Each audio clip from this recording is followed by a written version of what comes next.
জয়পুরহাটে blue মিয়া হত্যা মামলায় ৩ জনের যাবজ্জীবন কারাদণ্ড দিয়েছেন আদালত।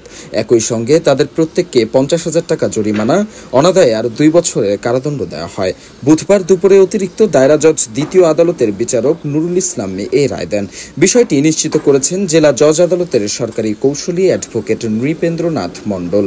কারাদণ্ডপ্রাপ্তরা হলেন জয়পুরহাট সদর উপজেলার দস্তপুর গ্রামের মৃত শামসুদ্দিনের ছেলে বাচ্চু মিয়া, গনিরাজের ছেলে ইমরান আলী নুহু ও আউসগাড়ার মোকসেদ আলীর ছেলে বাবু মিয়া। মামলার বিবরণে জানা গেছে, জয়পুরহাট সদর উপজেলার চকদাদরা এলাকার আব্দুর রশিদের ছেলে বুলু মিয়া দস্তপুর গ্রামের মৃত কুদ্দুসের মেয়েকে বিয়ের পর সেখানে ঘর জামাই হিসেবে থাকতেন। ২০০৫ সালের ৩রা এপ্রিল রাতে সে হাতের লাঠি নিয়ে বাড়ি থেকে বের হয়ে আর বাড়ি ফেরেননি। সে রাতেই আসামিরা পারিবারিক বিরোধের জের ধরে বুলুকে গলা কেটে হত্যা করে। পরের দিন ওই গ্রামের একটি বায়োগ্যাস তৈরির ট্যাঙ্কির উপরে তার গলা কাটা ও জখম রক্তাক্ত লাশ দেখতে পায় স্থানীয়রা। পরে পুলিশকে খবর দিলে পুলিশ লাশ উদ্ধার করে মর্গে পাঠায়।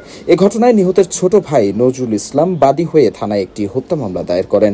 এ মামলার দীর্ঘ শুনানি শেষে বিজ্ঞ আদালত এ রায় দেন। জয়পুরহাট থেকে ফারহানা আক্তারের পাঠানো তথ্য ও ভিডিও চিত্রে বিস্তারিত জানাচ্ছিলাম আমি দীপুনুর।